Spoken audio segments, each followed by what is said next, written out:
I was in class on Zoom. I wanted to go to sleep, honestly, because like when I'm tired, I go to sleep. I end up falling asleep and then class ends and everyone starts leaving the class except me, because I was like in a whole other universe at this point. I was dreaming, I was flying. At this point, me and the teacher are alone in the call. This is the best part.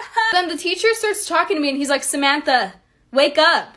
Samantha, please. Samantha, you have another class. He woke me up, but I was half awake, so I didn't really know what was going on. So I thought it was my brother waking me up, and I straight up yelled. I was like, shut up, you fat booger. And so then I realized, oh shit, I just called my teacher a fat booger. And now he scheduled a parent conference. I'm going on Monday, so I'm really excited. Storytime my roommate took from a sugar daddy edition. So we were at uni, and let's give her a code name, Nancy. So she would legit pay for everything, our drinks on nights out, our meals, our taxis on the way home. So we just thought she was like really rich. Until one day she legit broke down into tears in front of us and confessed everything. She had been maxing out her dad's credit card, 4 to 5 grand down. She was petrified she had used all of her uni allowance and then went to the Golden Glory, her dad's bank card. His bank card. We were shocked. We legit laughed through her pain, but generally just assumed she was like loaded. When I tell you, she paid for everything. Then as a joke, we was like, why don't you get a sugar daddy? Like, he can pay for this. She came back with this whole story. She had been on a date with this guy. She had drinks with this guy, and he legit laid that money out on the table, told her to take it and went because she clearly needed it. Until this day, she still uses that sugar daddy. This is my first ever story time, so like and follow my Instagram for more.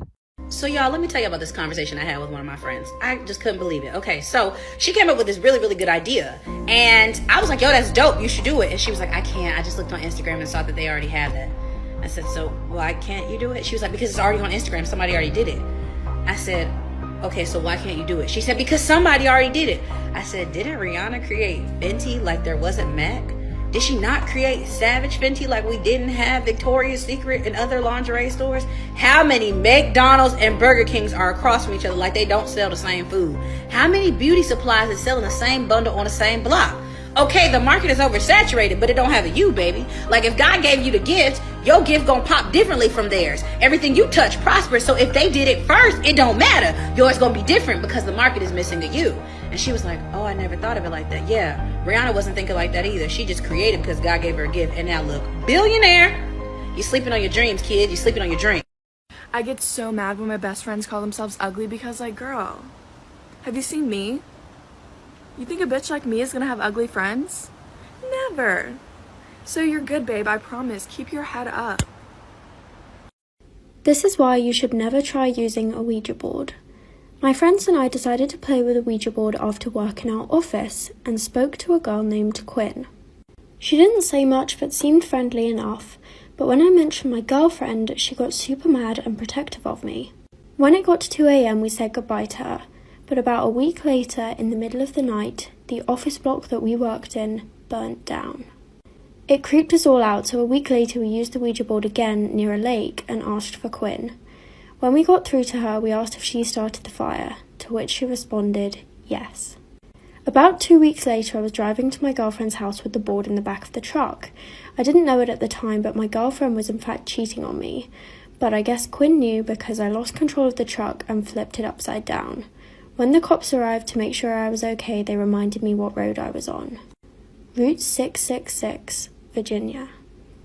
This is why waking up late might just save your life. One day when I was in elementary school, my mom and I both overslept, which meant I wouldn't be ready in time to get on the bus. School started at 8, my bus pickup time was at 7, and it was already 6:40 or something. I was still in my PJs and hadn't even had breakfast yet. My mom decided that today we would just tell the bus driver to go on ahead and she would take me to school, which would give me plenty of time to get ready. It's 6:50, I'm in my PJs eating breakfast, and that's when we hear the bus pull up 10 minutes earlier than scheduled. My mom peeks her head out of the door into the foggy morning and waves the bus on. She closed the door and came back inside, but the bus didn't pull away. There's a knock at the door, and my mom opens it to find a man in a bus driver uniform. He explains he's a substitute bus driver because the regular driver called in sick, and that he's early because he wanted to get an early start on the route. My mom says she's taking me to school because we woke up late. He gets visibly upset and says he can wait a few minutes since he's already ahead of schedule. My mom says that we won't be ready in a few minutes and tells him to go on ahead. He seemed really angry about this, but turned around, got back on the bus and left. But at 7 a.m, another bus pulls up to my house. My mom went out to talk to them and came back looking terrified. I'm gonna tell you guys why I don't keep food in my room anymore. At least why I don't keep this particular food in my room anymore. So when I was a kid, my dad used to leave the country a lot. Every time he would come back, he'd always bring us some sort of goodie. It'd always be like bracelets, t-shirts, and candy.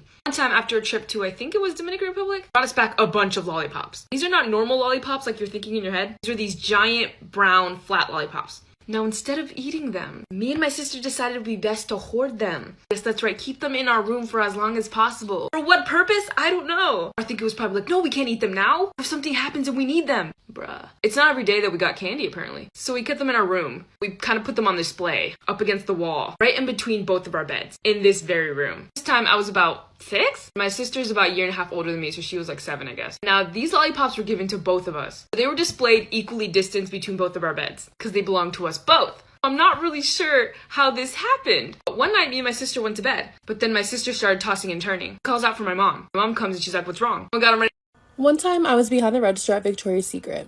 This customer walks in and immediately everybody spots her as a red flag.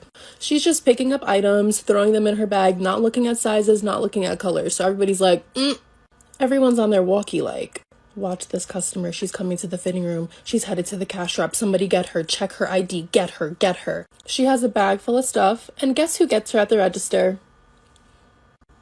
Me. So she comes to my register and she dumps out her stuff and we're having a regular conversation. Hi, how are you? Yada, yada, yada. Her total comes up to probably between $700 to $900. It was expensive. My manager is at the register next to me talking to me on the walkie. Ashley, make sure you get that ID. Don't matter what she's using, make sure you get that ID. So I ask her for the ID because she's paying credit. Why do you need to ask for my ID? Just take it, run it. I'm like, no ma'am, I'm sorry, I need your ID for the purchase. She starts to raise her voice at me. This is a story time on how I almost got kidnapped. So one day when I was younger, maybe like 13, 14, I went out to go get the mail while my parents weren't home. And I already knew I wasn't supposed to be going outside when I was not home. But I did this every day and my parents knew about it, or so I thought. So I go out to get the mail and there's this white old man across the street. When I reach the mailbox, this man starts yelling at me. He's like, hey, come here. And I live on a busy street, so he was across the street on the sidewalk. So I get so scared and I literally dart back into the house. I'm pretty sure I forgot the mail. I get back in the house, I lock the door, and I run upstairs to my room and I call my aunt who lives right around the corner like 7 times and she does not answer, not once. So I hurry up and I call my dad, and by this time this man is at my house banging on my door yelling at me to come out. I look out the window and he is literally walking around my house seeing if I went to the backyard. I'm not sure if he didn't see me go into my house, but he's walking to see if I'm around back. I get a hold of my dad and he immediately leaves work and tells me to stay on the phone with him.